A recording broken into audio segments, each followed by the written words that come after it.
तदीयपाज पंकजं नमामि देवी नर्मदे तदीयपाज पंकजं नमामि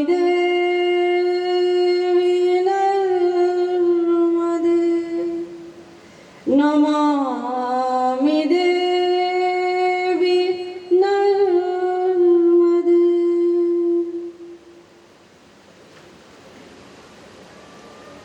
गुरु गादी पर गुरु महाराज ने चरणों में कोटि कोटि वंदन। व्यासपीठ पर विराजमान गुरु समान गुरु माँ के चरणों में वंदन। संतगण और भक्तों,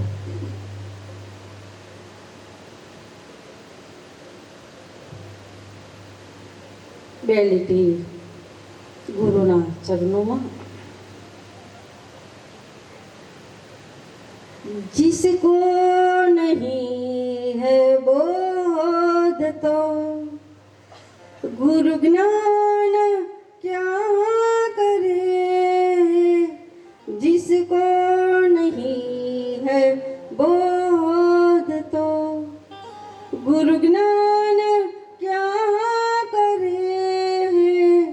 निज रूप को जाना नहीं पुराण क्या करे। जिसको नहीं है बोध तो बोध જેના જીવનમાં સંતનો આગમન નથી, જેના જીવનમાં ગુરુ બનાયા નથી, जिसको नहीं है बोध गुरु ज्ञान क्या करे। निज रूप को जाना नहीं तो पुराण क्या करे। જેને ગુરુ બનાયા હોય એને આ બ્રહ્મ વાતો બ્રહ્મ કથા જે શ્રવણ કરાઈ રહ્યા છે માં એ સમજાય।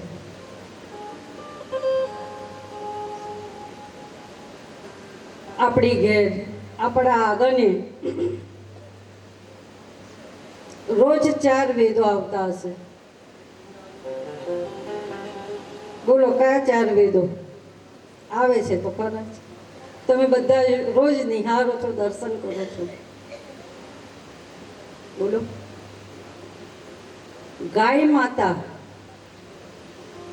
ગાય માતાના આમ તો 33 દેવી દેવતાઓ છે, પણ એના જે 4 પગ છે ને એ 4 વેદો છે।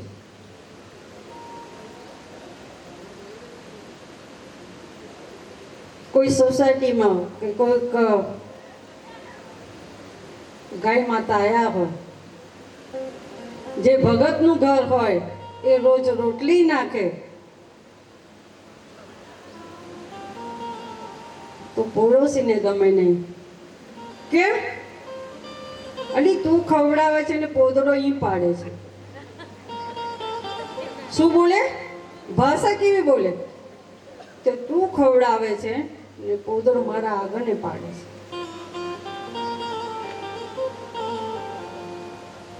તું ના નાખીશ ને એને રોટલી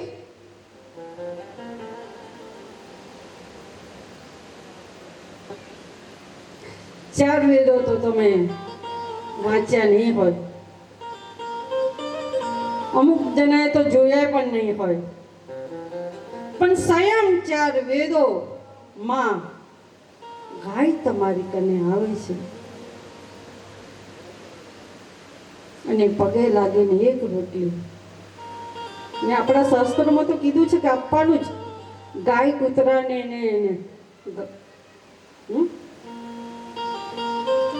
અત્યારે બહુ ફાસ્ટનો જમાનો થઈ ગયો। મહેમાન 2 આવી ગયા હોય ને તો કે ફોન કરીને નથી આવડતું, મને ખબર ના પડે રોટલી બનાવવાની। અતિથિ ભવ, જે અતિથિ છે ભગવાનનું સ્વરૂપ કીધું છે આપણા ધર્મમાં. 12 વાગે કોઈ ખટાવે ટક એટલે તું અત્યારે ક્યાં ગયો? મહેમાનને ખબર ના પડવી જોઈએ એવી રીતે રસોઈ થઈ જવી જોઈએ. કારણ કે મહેમાન તો નાચ કે જવા દો, અમે જમીને જ આવ્યા છે. જૂઠું જ બોલે. કોણ આવવાનું હતું આપણી ઘેર?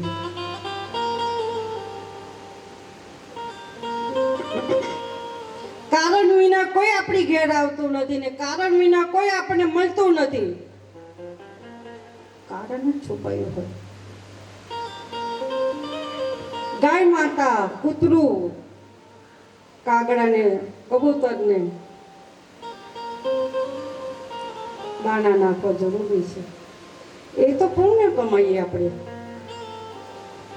કર્મ સારું શું કરશો બોલો, મને બતાવો. માતાજીએ કીધું કર્મ તો કરવાનું જ છે. ખરું બે ખાઈ પીને બેસી રહેવાનું, સત્કર્મ તો કરવાનું જ છે. કોઈ પણ કાર્ય તો કરવાનું જ છે ભાઈ, પણ ફળની આશા નહીં રાખવાની. ઘર આગળ આવે છે તો ગંગા કેમ ના લઈ ગઈ? ગંગા નવાનું એટલે શું? હા, એક રોટલી આપી. રોજ નિયમ હોવો જોઈએ આપણા જીવનમાં કે આજે મારી માને રોટલી નથી નાખી તો હું કેમ ખાઉં? પહેલા એને જમાડું પછી હું જાઉં. એવો નિયમ તો લઈ જવો. પશુ જેવું શું જીવન જીવવાનું? નિયમ હશે તો પરમાત્મા મારી માં તમારે દ્વારે ભૂલી પડશે. એમ પડી જાય, એમ આવી જાય. પૂછતા પૂછતા આવે કે કઈ છે ભગતનું ઘર?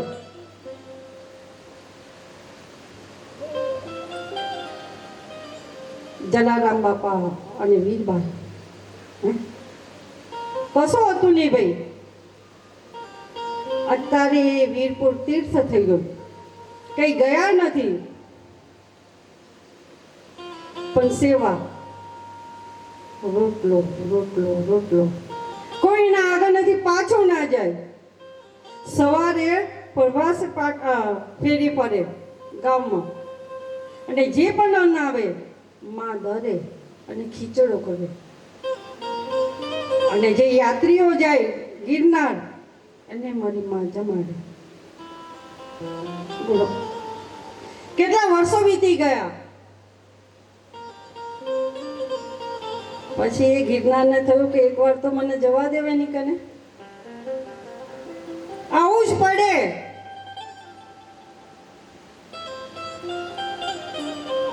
માએ કોઈ દિવસ ઈચ્છા નહીં કરી, બાપાએ નહીં કરી હોય. કોઈ કે મારે અન્ન ક્ષેત્ર ચાલુ કરવું છે પણ થોડું કમાઈ લઉં પછી ચાલુ કરું. રવા દે, આવી રહ્યા તરીકે પૈસા. માતાજી સત્કર્મ જ કરવું છે પણ થોડું કમાઈ લઉં પછી ચાલુ કરું. અરે પૂછે જલારામ બાપાને, એવું નહોતું ભગવાને આગળ બોલ્યું. એની કામ તો હતું જ નહીં, કશું જ નહોતું. ને ચૂલા પર ખીચડો કરવાનો.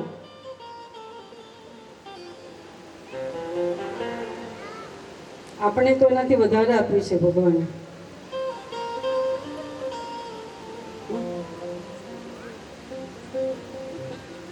પછી મારો ભગવાન આવ્યો સંતનું સ્વરૂપ લઈને, ભિક્ષા લઈને. કારણ કે જીવનમાં નિયમ રાખો ભાઈ. નિયમ વિના પશુ જેવા આપણે. કયો નિયમ બતાવો તમારા જીવનમાં? એવો નિયમ કરો જે બ્રહ્મા રચિતા છે ને એ તમારા દ્વારા આવીને ઉભો રહે. તમે જ જલારામ છો, તમે જ વીરબાઈ છો. આ જ ભાવમાં તમારી અંદર છે. જગાડો એને. આળસ ને પ્રમાદ કાઢો, બધું વપરાઈ જશે.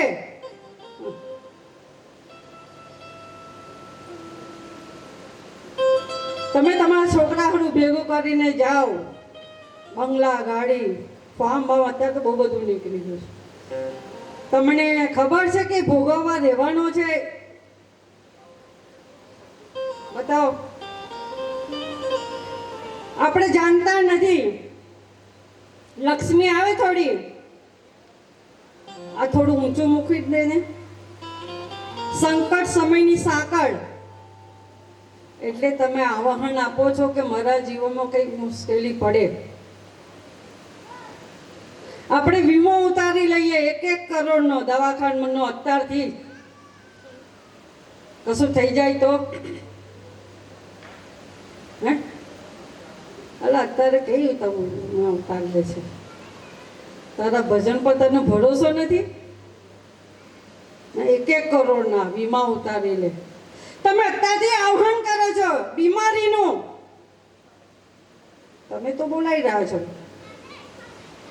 તમે જે વિચારો એ થવાનું જ છે તમારા લોકો જોડે. સારું વિચારો તો સારું થાય, ખોટું વિચારો તો ખોટું થાય. અત્યારે માતાજીએ કીધું અત્યારથી જ નેગેટિવ. અમારા ગુરુજીએ કોઈ વીમો નહીં.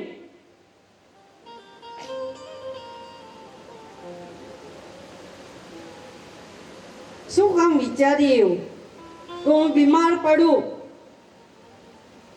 થવાનું જ છે પછી એવું. 1 કરોડ નહીં 2 કરોડ જશે. આહ્વાન કરો છો તમે અત્યારથી બેલેન્સો કરીને.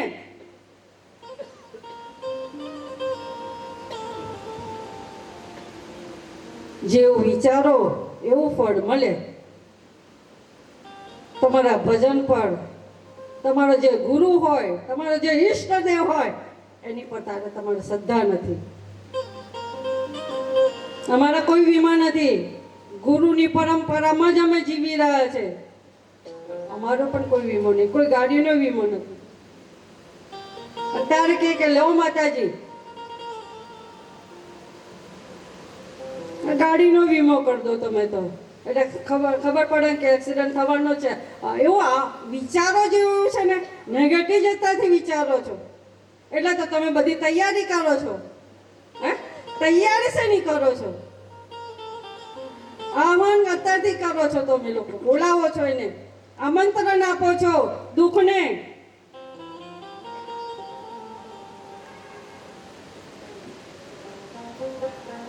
સત્સંગ કથાઓ શું શીખવે? નેગેટિવ જાઓ ઘડી નાખો, પોઝિટિવ.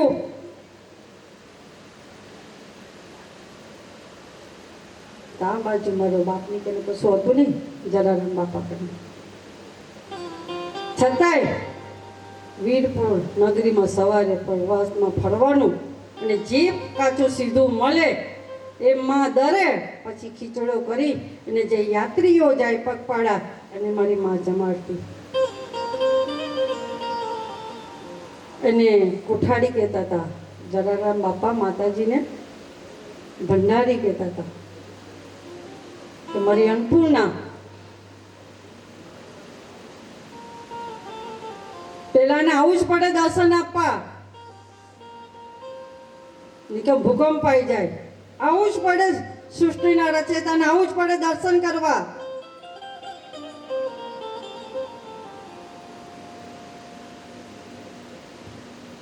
આ અનુભૂતિ કરેલી છે, ખાલી સાંભળવાથી નથી કહેતી તમને.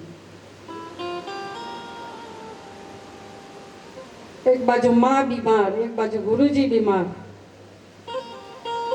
પુંડરીકનો સત્સંગ સાંભળેલો આ કને એ ગાથા તો ખોટી નથી ને. કોઈ ગાથાઓ ખોટી ના હોય જે સિદ્ધ પુરુષ અમર થઈ ગયા હોય ની. સહજનો સમય હતો આજ, આનાથી થોડો મોડો. ગુરુજીને રાબ બનાવીને હું જતી હતી રૂમમાં, હોલમાં.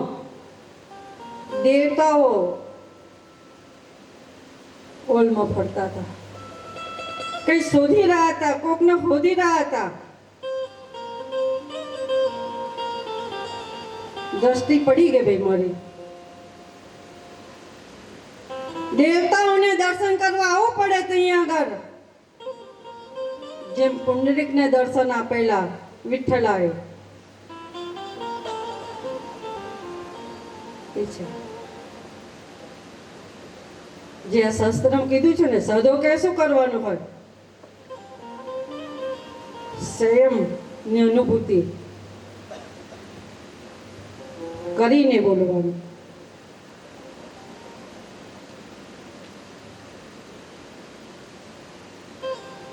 દત્ત ભગવાન સાધુના વેશમાં આવ્યા. બાપાએ કીધું ભિક્ષા કરી લો. તે કહે છે ના, ભિક્ષા નથી કરવી. તો કે કેમ? હું જે માંગુ એ તું આપીશ. તો કે છે બોલો ને બાપજી. હા, કાઠિયાવાડીમાં બાપુ શબ્દ પડે. જે વડીલો હોય ને એને બાપા જ છે, બાપુ જ કે. બોલો.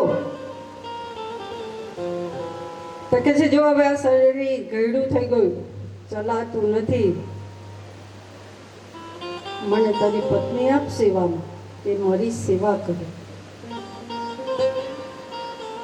બાપાએ કીધું કે સારું. તો બાપા ગયા, ભંડારા લગીને ગયા અને કે છે ઊભા થાવ, માગું આવ્યું છે તમારે, તૈયાર થાવ. બા તો રોટલા ઘડતા હતા કે બીજા કપડાં હતા ને બી 2 જોડી સિવાય. માએ તો કપડાં ખંખેરી દીધા, લોટવાળા હરખું કરી દીધું. બોલો કઈ જવાનું છે? વાત કરી બાપાએ, સંતની કને લાયા. એમની જોડે જવાનું, સેવા કરવા એમની. આદેશ. માં કહે છે તમે જે કહો. આટલા વર્ષોથી જલારામ બાપા મનમાં વિચારે છે કે આટલા વર્ષોથી તે મને સાથ આપ્યો. માની બંધ થઈ ગઈ છે, માની પણ બંધ થઈ ગઈ છે, રુદન આવી ગયો છે, કંઠ ભરાઈ ગયા છે, બેવના કંઠ ભરાઈ ગયા છે કે હવે જુદાઈનો સમય છે. બાપાનો કંઠ ભરાઈ ગયો છે, આ બાજુ માનો કંઠ ભરાઈ ગયો છે, અને પેલા ઊભા છે સંત. બાપા કશું બોલી નથી શકતા. એ મનમાં ચિંતન કરે છે કે મારો ભંડારી જતો રહેશે, મને હવે ભંડારી ક્યારે મળશે? મનમાં બાપા વિચારે છે. આ બાજુ માને વિચાર આવે છે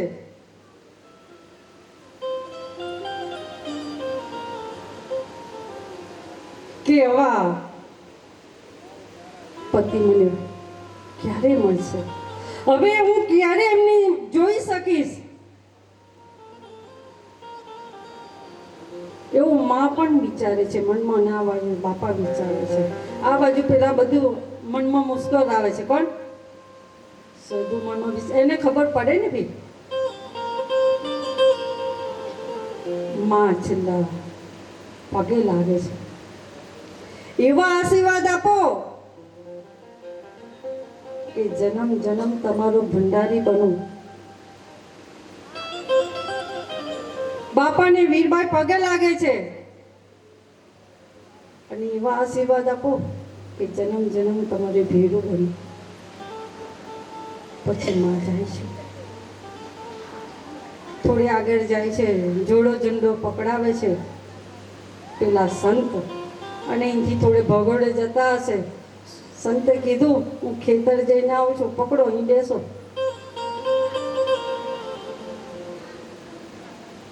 માં બેઠા બેઠા બેઠા સંધ્યા થઈ ગઈ, રાત પડી ગઈ. ગામના વિપુરના લોકો જાય કરે કે બાપાને કીધું કે માં ત્યાં બેઠા છે, જાઓ ને. તારે તો ભાઈ જંગલ હતું, વાઘ અને બધું આવતું હતું, જંગલ જ હતો આખો એરિયા. જાઓ માને લઈ આવો. બાપા લેવા ગયા માને. પછી માં તરીકે આવ્યા. તો શું તમે ના જીવી શકો આવું જીવન? જે પછીનું મળ્યું 10 કે 5 વર્ષ હજુ તમારા હાથમાં બાજી છે. ને કળયુગમાં તો સહેજ કીધું છે, કરી તો જુઓ શું મળે છે એનું ફળ.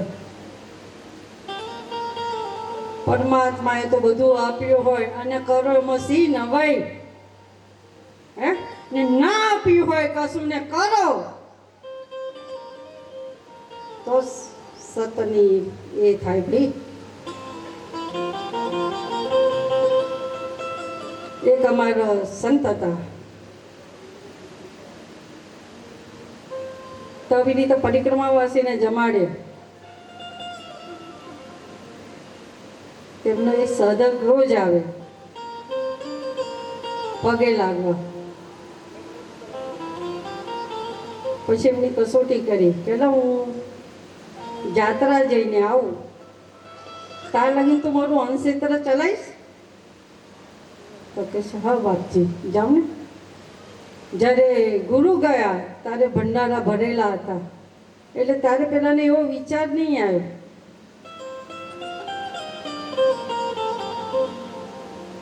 હા કે છે હું તમારું અણક્ષેત્ર ચલાવીશ, આ બધું ભરેલું છે ને તો કે હું ચલાવીશ બાપજી, જઈએ આવો તમે. ગુરુ તો ગયા જાત્રા કરવા, ગયા તે ગયા, આ બાજુ ભંડારા ફૂટી ગયા, અનાજ ફૂટી ગયું.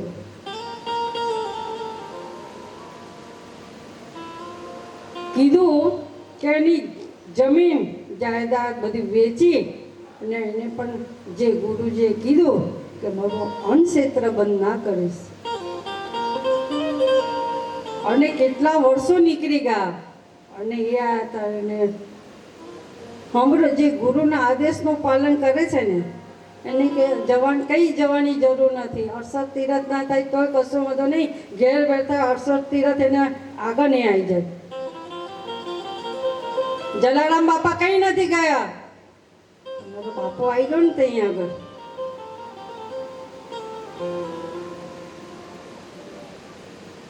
તો એને તો બધું એની જમીન જાયદાદ મકાન ને એને તો બસ અલગની ધૂની ધકાઈ. એને કીધું કે બાપાએ કીધું છે કે અન્નક્ષેત્ર બંધ નહીં થવા દેવાનું. એની જે કમાણી હતી બધી અન્નક્ષેત્રમાં લગાડી દીધી, કઈ અનુષ્ઠાન કરવા ગયો નથી. સમજી જાઓ, જે ગુરુના આદેશ ને ગુરુની સેવા કરે ને એને દેવો રોજ નમન કરવા આવે. તો એ સાધુ રોજ આવે ભિક્ષા લેવા, રોજ ભિક્ષા લેવા આવે અને એ સાધક એને જમાડીને જ જમે. એક દિવસ આયા નહીં, અન્નક્ષેત્ર ચલાવે ખરું પણ એ સાધુની રાહ જોયા વિના ને એને જમાડ્યા વિના ખાય નહીં. એક દિવસ સાધુ ના આવ્યો, પેલા એ પાયણા કર્યા નહીં, સૂઈ ગયો. બીજે દિવસે એવું થયું, ત્રીજો દિવસ થાય એટલે એને આવવું જ પડે, દર્શન આપવા જ પડ્યા. ભાઈ તે જે ગુરુજીના આદેશનું પાલન કરે ને તેને ઘેર બેઠા અનુભૂતિ થાય. આખો બ્રહ્માંડ રચિતા ત્યાં આગળ એના આગળમાં નાચે. પણ અત્યારે આપણે આવડે છે શું બીજું બોલો? તો બે લીટી ગુરુજીના મારી વાણીને વિરામ આપું છું. આપણી સમય સાવલી ત્યાં મહારાજ